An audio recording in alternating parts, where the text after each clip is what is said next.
नमस्कार दोस्तों, हमारी आज की कहानी है एक कामचोर बेटे को पिता ने सिखाया ऐसा सबक कि बेटे का छोड़ दिया सभी ने साथ। एक नगर में प्रतिष्ठित व्यापारी रहते थे जिन्हें बहुत समय बाद एक पुत्र की प्राप्ति हुई थी। उसका नाम चंद्रकांत रखा गया। चंद्रकांत घर में सभी का दुलारा था। अति कठिनाई एवं लंबे समय इंतजार के बाद संतान का सुख मिलने पर घर के प्रत्येक व्यक्ति के मन में व्यापारी के पुत्र चंद्रकांत के प्रति विशेष लाड प्यार था, जिसने चंद्रकांत को बहुत बिगाड़ दिया था। घर में किसी भी बात का अभाव नहीं था। चंद्रकांत की मांग से पहले ही उसकी सभी इच्छाएं पूरी कर दी जाती थी। शायद इसी के कारण चंद्रकांत को ना सुनने की आदत नहीं थी और ना ही मेहनत के महत्व का आभास था। चंद्रकांत ने जीवन में कभी अभाव नहीं देखा था, इसीलिए उसका नजरिया जीवन के प्रति बहुत अलग था। और वही व्यापारी ने कड़ी मेहनत से अपना व्यापार बनाया था। ढलती उम्र के साथ व्यापारी को अपने कारोबार के प्रति चिंता होने लगी थी।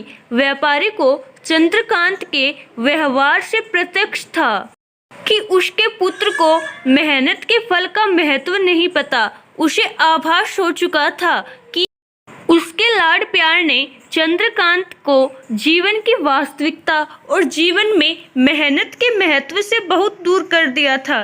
गहन चिंतन के बाद व्यापारी ने निश्चित किया कि वो चंद्रकांत को मेहनत के फल का महत्व स्वयं सिखाएगा, चाहे उसके लिए उसे कठोर ही क्यों न बनना पड़े।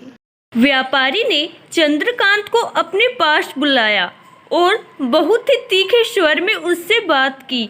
उसने कहा कि तुम्हारा मेरे परिवार में कोई अस्तित्व नहीं है। तुमने मेरे कारोबार में कोई योगदान नहीं दिया और इसीलिए मैं चाहता हूँ कि तुम अपनी मेहनत से धन कमाओ, तभी तुम्हें तुम्हारे धन के मुताबिक 2 वक्त का खाना दिया जाएगा। यह सुनकर चंद्रकांत को कोई ज्यादा फर्क नहीं पड़ा। उसने उसे क्षण भर का गुस्सा समझ लिया, लेकिन व्यापारी ने भी ठान रखी थी। उसने घर के सभी सदस्यों को आदेश दिया कि कोई चंद्रकांत की मदद नहीं करेगा और ना ही उसे बिना धन के भोजन दिया जाएगा। चंद्रकांत से सभी बहुत प्यार करते थे, जिसका उसने बहुत फायदा उठाया।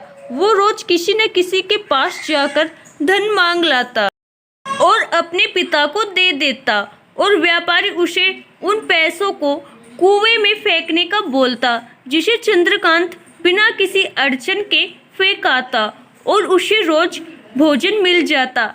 ऐसा कई दिनों तक चलता रहा, लेकिन अब घर के लोगों को रोज रोज धन देना भारी पड़ने लगा। सभी उससे अपनी कन्नी काटने लगे, जिस कारण चंद्रकांत को मिलने वाला धन कम होने लगा और उस धन के हिसाब से उसका भोजन भी कम होने लगा। एक दिन चंद्रकांत को किसी ने धन नहीं दिया और उसे अपनी भूख को शांत करने के लिए गांव में जाकर कार्य करना पड़ा। उस दिन वो बहुत देर से थका हारा व्यापारी के पास पहुंचा और धन देकर भोजन मांगा। रोज के अनुसार व्यापारी ने उसे वो धन कुएं में फेंकने का आदेश दिया, जिसे इस बार चंद्रकांत सहजता से स्वीकार नहीं कर पाया और उसने पलटकर जवाब दिया, पिताजी, मैं इतनी मेहनत करके पसीना बहाकर इस धन को लाया और आपने मुझे एक क्षण में इसे कुएं में फेंकने को कह दिया। यह सुनकर व्यापारी समझ गया कि आज चंद्रकांत को मेहनत के फल का महत्व समझ आ गया है।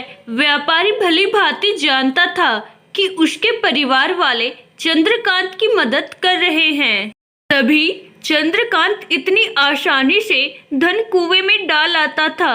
लेकिन उसे पता था एक न एक दिन सभी परिवारजन चंद्रकांत से कन्नी काट लेंगे। उस दिन चंद्रकांत के पास कोई विकल्प शेष नहीं होगा। व्यापारी ने चंद्रकांत को गले लगा लिया और अपना सारा कारोबार उसे सौंप दिया। आशा करती हूँ दोस्तों आपको हमारी आज की कहानी जरूर पसंद आई होगी। अगर कहानी पसंद आई तो कहानी को लाइक, शेयर और कमेंट जरूर कीजिएगा। धन्यवाद।